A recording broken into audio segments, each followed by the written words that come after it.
Amigos, bienvenidos a Televistazo. Empezamos con la situación energética del país. ¿Qué tal, Gaby? Hola, Steffi. Amigos, ¿cómo están? Las autoridades han dado más detalles sobre el apagón de ayer en el país.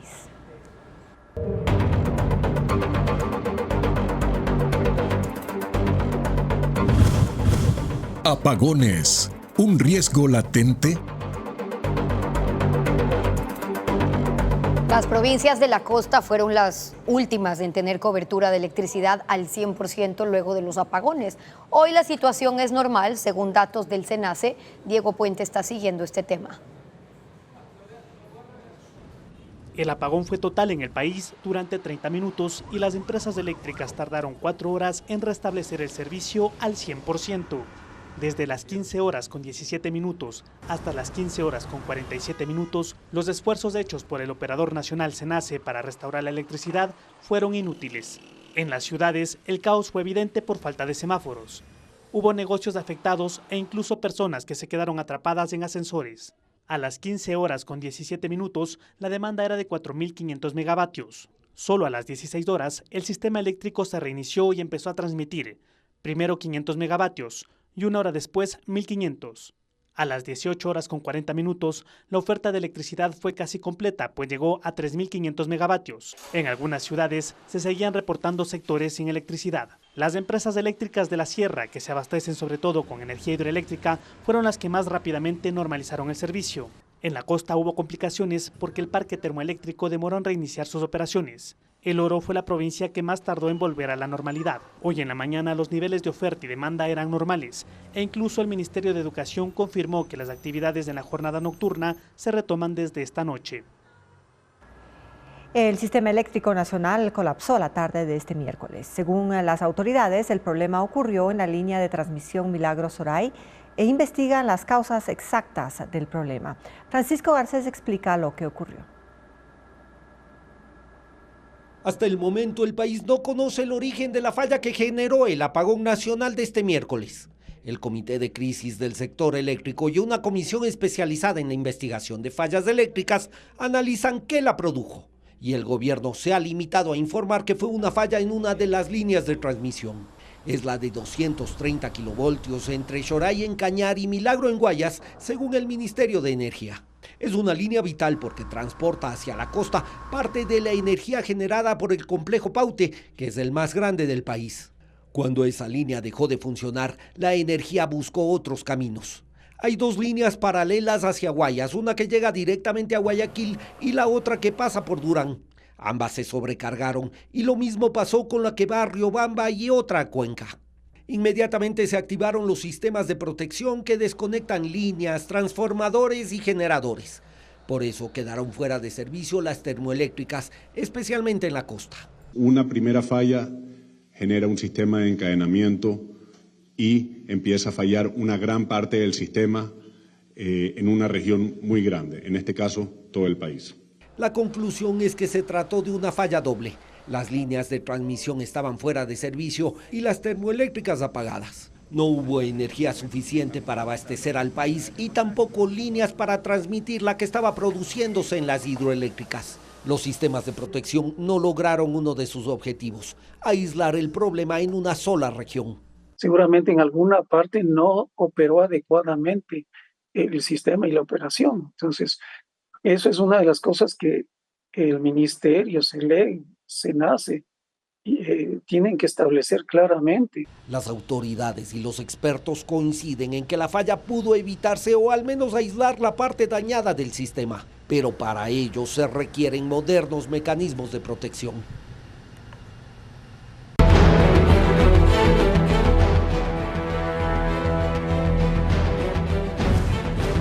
Lluvias, los daños se agravan. La reactivación de la erosión del río Coca afectó la tubería del OCP. La empresa suspendió el bombeo de crudo y Petroecuador activó un plan de contingencia para apagar los pozos en donde extrae crudo Napo. Paul Romero con el informe. Así lucen las paredes del cauce del río Coca. La erosión se reactivó, se extiende hacia los lados y amenaza nuevamente con destruir la tubería de petróleo en el límite provincial de Napo y Sucumbíos. La creciente del río, que el fin de semana fue una de las más fuertes del año, dejó en el aire una parte de la tubería del oleoducto de crudos pesados OCP en el kilómetro 102 de la vía Lago Agrio-Quito. Más de 60 metros de tubería quedaron expuestos a la corriente del río que arrastra piedras y palos. La empresa, para evitar que se derrame el crudo, cerró las válvulas y suspendió el bombeo desde el lunes. Ahora se concentra en el drenaje del crudo para evitar daños ambientales. El petróleo es extraído de los tubos y transportado en vehículos pesados hasta los tanques de almacenamiento más cercanos. Cada tanquero lleva 10.000 galones. Paralelamente, la empresa OCP inició con maquinaria pesada el trazado de la nueva ruta y labores para enterrar los tubos. Tras la suspensión del bombeo de OCP, Petroecuador también activó un plan de urgencia. Apagó los pozos de crudo pesado de los bloques 43 y TT, 16 y 47. Por eso, desde el lunes, bajó la producción de 37.000 barriles diarios de crudo pesado que saca por el OCP. Estas son las tuberías del OCP, del SOTE y del poliducto que en varias ocasiones han sido reparadas por la erosión del río Coca. Una vez más, están en riesgo por la reactivación de este fenómeno natural. Desde que empezó la erosión en 2020, el socavón ha destruido 15 kilómetros del Valle de San Luis. Petroecuador ha realizado 9 variantes del SOTE e igual número el OCP, con una inversión superior a $40 millones en 4 años. La empresa OCP no ha dado a conocer cuándo reiniciará el bombeo de crudo. El temporal ha dejado graves pérdidas en el sector agrícola y ganadero de las parroquias de Matus y el Altar del Cantón Penipe, en la provincia de Chimborazo. Hay destrozos en cultivos, en pastizales y las vías de acceso. Ángel Pilatuña con las imágenes. Los estragos de las lluvias se sienten con fuerza en el Cantón Penipe, provincia de Chimborazo. 5 de sus 7 parroquias están incomunicadas debido a que el desbordamiento de ríos y aluviones han destrozado 8 puentes. En la comunidad Palitagua, la crecida del río El Altar destruyó el puente Bailey de 70 metros que conecta a las parroquias Puela con El Altar. En la comunidad Guzo, el pastizal que servía como alimento del ganado de 10 familias quedó cubierto de lodo, palos y rocas. La fuerza del agua arrasó con 20 hectáreas de cultivos de tomate, aguacate y babaco. Hugo Alvear perdió cerca de 2 hectáreas de frutas y vegetales, a los que ya les faltaba poco para la cosecha. Eso fue lo que se perdió más o menos unos 10, 12 mil dólares. En la parroquia Matus, al este, el panorama empeora. Hay cerca de 40 hectáreas de pastizal bajo el lodo. Los 75 ganaderos del área ahora deben caminar hasta 3 horas para poder trasladar la poca leche que están produciendo sus vacas. Los 2 puentes que permitían el paso hacia el centro colapsaron tras el desbordamiento del río Utuniac. Automáticamente, ahorita que están haciendo con las motos de salir para arriba, traen la leche para acá abajo y el resto que están más adentro ya sueltan a los terneros para que tomen la leche de los terneros porque no se avanza a sacar. Además, en Matus hay 200 familias sin el servicio de agua potable, ya que un aluvión destruyó las tuberías de conducción. 3 tanqueros de la prefectura y del municipio entregan agua a los afectados 3 veces al día. El anuncio del incremento del precio de las gasolinas desde finales de junio no ha originado mayores protestas en las calles. La medida fue el motivo de violentas paralizaciones en 2019 y en 2022. Las condiciones del país, que ahora son distintas, le han dado mayor apertura al gobierno para capitalizar la medida. Luisa María Heredia con el informe.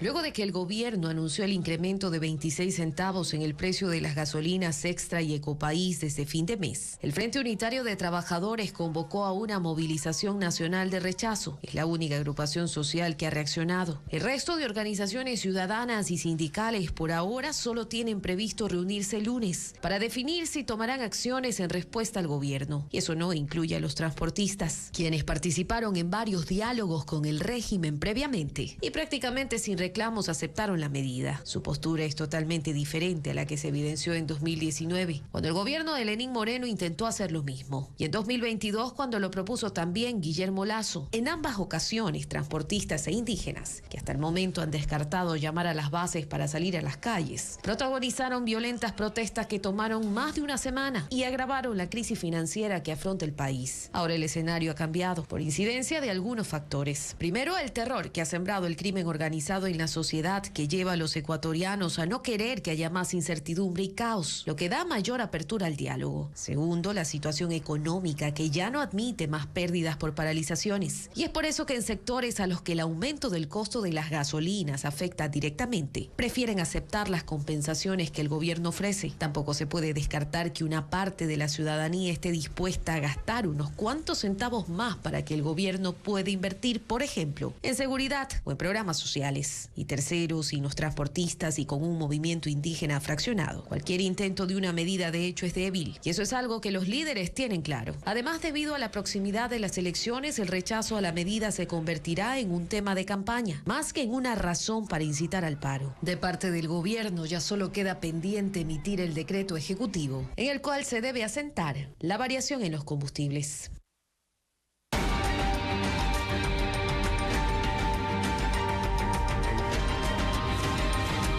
Violencia, la estela narco.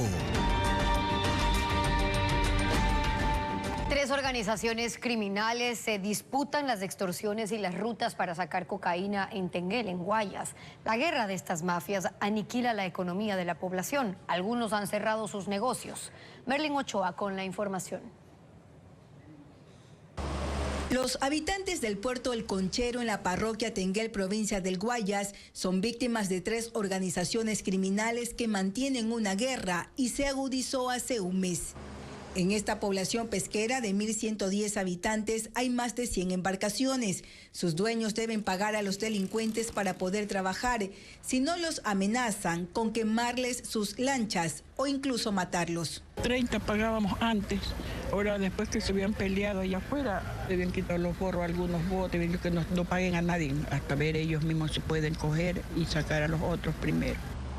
A 5 pasos del muelle hay una unidad de policía comunitaria, pero no funciona. Las instalaciones se caen a pedazos. Otro factor que hace que Tenguel sea codiciado por las mafias es que está a 10 minutos de Camilo Ponce Enríquez en la provincia de Azuay.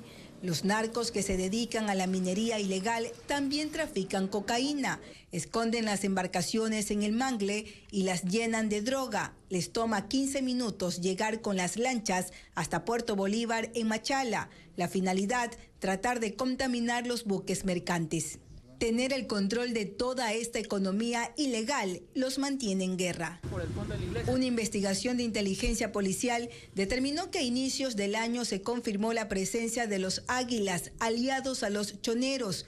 2 meses después intentaron tener el control los lobos, pero a finales de marzo la fuerza pública capturó a alias Comandante Vicente, objetivo de alto valor requerido por la Interpol. Uno de los cabecillas de los lobos, lo que ocasionó que este grupo criminal se divida en Lobos y Lobos Box. Los enfrentamientos a bala no solo son en tierra, también en el mar. Nos afecta porque no podemos salir a trabajar afuera, como usted está viendo, los botes se están regresando para acá de nuevo a sus hogares. Además de la pesca artesanal, otras actividades están afectadas. En la calle principal de Tenguel, solo 5 de los 20 locales como tiendas, restaurantes y otros están abiertos. Los demás fueron vacunados o están amenazados de muerte y han dejado abandonados los negocios, afectando aún más la economía de este sector que agoniza. En 8 horas, 6 personas fueron asesinadas en 2 cantones de El Oro. En Pasaje, sicarios acribillaron a 5 hombres e hirieron a otro. Mientras que en Machala, cerca de la medianoche, un hombre fue atacado a tiros fuera de un local de reciclaje. Según la policía, estos hechos están relacionados con una pugna entre bandos de los lobos. El ejército de Israel reconoce que destruir al movimiento Hamás es imposible porque es una ideología y trasciende el ámbito militar. La declaración del vocero de las Fuerzas de Defensa marca nuevas diferencias con el poder político que sostiene que la guerra seguirá hasta eliminar las capacidades militares de la organización que opera en la Franja de Gaza. La guerra en la Franja de Gaza lleva poco más de 8 meses. Han muerto más de 37.000 personas. Unos 100 rehenes israelíes siguen secuestrados y el objetivo de destruir las capacidades militares y políticas de Hamás sigue siendo el objetivo del gobierno de Benjamín Netanyahu. Pero la declaración del vocero del ejército sobre la realidad del movimiento palestino Hamás amplía la brecha entre líderes políticos y militares. Hamás es una ideología. Quien piense que podemos eliminar a Hamás está equivocado. Este negocio de destruir a Hamás es simplemente un engaño si no llevamos a la Franja de Gaza una alternativa de gobierno, dijo Daniel Hagari, contraalmirante de las Fuerzas de Defensa. Militares salieron al paso para decir que esa declaración se refiere a Hamás en su conjunto y que siguen comprometidos en lograr los objetivos de la guerra definidos por el gabinete. El primer ministro Benjamín Netanyahu ha dicho que para lograr sus objetivos ha tenido que tomar decisiones no siempre aceptadas por líderes militares. Pero así también hay posiciones políticas y militares opuestas. Por eso 2 miembros del gabinete de guerra renunciaron ante la falta de un plan para después de la invasión. Luego el ejército estableció pausas tácticas de hasta 10 horas en un sector de Gaza para permitir el flujo de ayuda humanitaria, una decisión con la que Netanyahu no está de acuerdo. Su administración enfrenta además la presión en las calles, tanto de grupos que piden más firmeza para rescatar a los rehenes, como quienes exigen un adelanto de elecciones para ir a un cambio de gobierno. Choque de trenes deja 2 fallecidos y 9 heridos en Chile. La colisión fue tan fuerte que vagones de uno de los transportes quedaron encima del otro. Las autoridades chilenas dijeron que hay 2 detenidos por el accidente. El choque ocurrió pasadas las 12 de la noche en la localidad de San Bernardo, en la región metropolitana de Santiago de Chile. Un tren de pasajeros que realizaba pruebas de velocidad colisionó de frente con uno que transportaba más de 1.300 toneladas de cobre. El impacto fue fatal. Los vagones de uno terminaron sobre la locomotora del otro. 2 personas murieron y 9 resultaron heridas, todos empleados de la empresa ferroviaria, entre ellos 4 ciudadanos chinos. Los sobrevivientes aseguraron que el chofer del tren de pasajeros los alertó sobre el impacto, logrando huir hacia los últimos vagones. Sin embargo, los maquinistas del ferrocarril de carga no tuvieron la misma suerte y murieron de inmediato. Las autoridades chilenas investigan las causas del siniestro asociadas a posible negligencia del personal por no dar aviso a la central ferroviaria con anticipación. La mañana de este jueves, el conductor del tren de pasajeros y el encargado de las vías fueron detenidos. En Estados Unidos, los incendios forestales destruyeron 1.400 estructuras en Nuevo México. Viviendas, granjas y vehículos quedaron calcinados cuando las llamas alcanzaron la localidad de Ruidoso. Aunque más de 5.000 residentes fueron evacuados, las autoridades reportaron 2 fallecidos. Una de las víctimas fue hallada con quemaduras graves al borde de la carretera y murió en el hospital. La otra es una persona cuyos restos fueron encontrados dentro de un auto quemado. Activistas contra la quema de combustibles fósiles vandalizaron aviones privados en el aeropuerto Stansted al norte de Londres. Cortaron la malla metálica, ingresaron a la plataforma y lanzaron pintura naranja a 2 jets. En las inmediaciones estaba también el avión de la cantante Taylor Swift, que era el blanco original del ataque, aunque no lograron llegar a él. La critican por su activismo climático cuando al mismo tiempo usa aviones con combustibles que contaminan el ambiente. Las activistas fueron detenidas y pertenecen a la misma organización que ayer pintó las piedras del sitio arqueológico Stonehenge, ubicado al sur de Inglaterra. Intoxicación masiva deja 35 fallecidos en el sur de India. Las víctimas ingirieron licor adulterado con metanol. Otras 110 personas fueron hospitalizadas por dolores abdominales y vómitos causados por el consumo del producto elaborado en forma ilegal. La policía señaló que ya hay detenidos por este delito.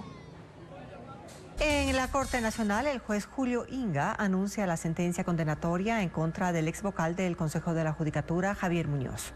Jacqueline Rodas cubre la diligencia. Jackie, cuéntanos si el juez aceptó o no la pena reducida propuesta por la fiscal. El juez Julio Inga acaba de declarar culpable del delito de obstrucción a la justicia al ex vocal del Consejo de la Judicatura, Javier Muñoz. A él en inicio le correspondía una pena de 9 años de prisión por el agravante de haber cometido el delito mientras fue funcionario público. Sin embargo, el juez ha reconocido y ha aceptado el acuerdo que firmó la fiscal Diana Salazar con el procesado, y ya que él ha aceptado que cometió el delito y también ha firmado un acuerdo de cooperación eficaz y ha brindado información a la Fiscalía para abrir otras causas, la pena que se le ha dictado hoy a Javier Muñoz es de 9 meses y 6 días. Él ya lleva preso en la cárcel 4 de Quito más de 5 meses, así que aproximadamente los primeros días de octubre ya quedará en libertad. Un programa de la Casa de la Cultura Núcleo Azuay busca fomentar la lectura en los niños y se trata de una biblioteca móvil. Transporta 15.000 libros infantiles a zonas rurales de la provincia. Estefanía Arias cuenta más de esta iniciativa que ha beneficiado ya a 9.000 niños. Cenicienta abrió la jaula. Cada lectura los transporta a un mundo de personajes, caricaturas o leyendas. Porque aprendo más y me motiva la lectura. Y eso es lo que busca Biblio Azuay, fomentar la lectura en los niños. Este proyecto de la Casa de la Cultura en Cuenca se creó en 2019.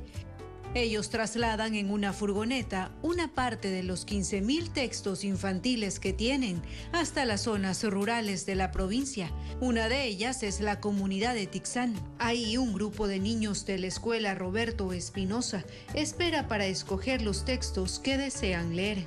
Es una biblioteca móvil que lo que hace es llevar los libros con un servicio de préstamo a domicilio en cada uno de los cantones. Es decir, llegar a las parroquias, llegar a estos lugares rurales donde una familia promedio no tiene para adquirir un libro infantil porque es muy costoso, no hay bibliotecas públicas cercanas. Luego de 15 días, el equipo regresa para un nuevo intercambio de libros, textos que han sido donados durante todo este tiempo.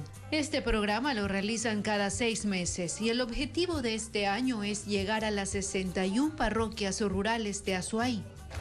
Al finalizar cada ciclo, realizan actividades artísticas con los menores. Hasta el momento, 9.000 niños han sido beneficiados. Antes no dedicaba yo a la lectura. Y ahora sí. Nuestros datos nos arrojan que los niños que han participado en el proyecto de Biblio Azuay, luego de los 6 meses que el proyecto está en sus territorios, han aumentado un promedio de 56 minutos de lectura a la semana. De lectura ya no académica, sino de lectura por gusto.